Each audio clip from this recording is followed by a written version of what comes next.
Gàidhlig chaidh. Goirid of Fiolm, and yellow push a course to the moon. Goirid of Fiolm. Many dream of one of Fèis, down of Fèis and yon of Gàidhlig. Goirid of Fiolm, and yellow push a course to the moon.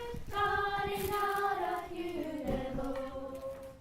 Wel oes yn deich bliarna fa sgolar yn eich fwnsgolar yn ynwys y generwyd gan myein tre Americanach marga feisio agus fa sy'n dydych myein Dualchais agus Gaelic agus òrain Gaelic agus tre fa gewsach i Gaelic agus chadanig i as y ieldach cyn so fa sy'n ysmyd i gybie gyma cwtramach sgas fa erigyd yr agel fwn yn naim sy'n gynbysyn generwyd gan haast myein Fiolm edrych genialig.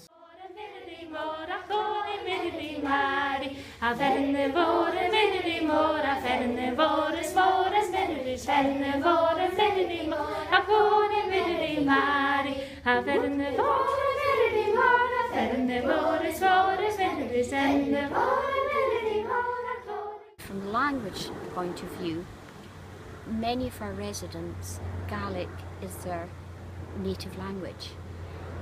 We don't have many Gaelic speakers here within our staff, so by bringing the children in, then they were able to have conversations.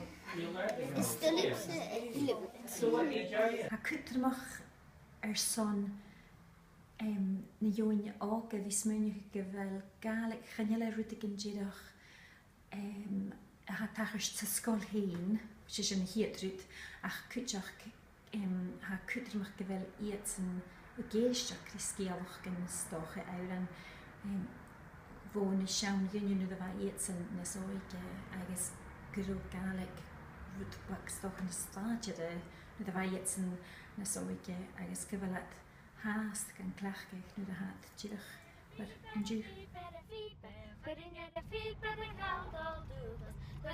Chóirstead is mid a bheisiúna géisteachtaí na sciúil chuine duine eile. Leis sin féin codim déanamh cáisteas leis na duine na céirthóm.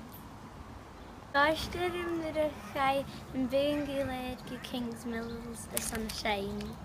Chóirtearm a dul den cúrs na dachaighean-cùraim sca bheit sin na coimhearsnachd daoine agus bheit sin bhacórm acín na sgeulachdan achcha a chluinntinn agus bheit ula scaneal. Bárdaghrúm nuair a bhí a chluinntinn na difar sgeulachdan. Goirid of Fiolm,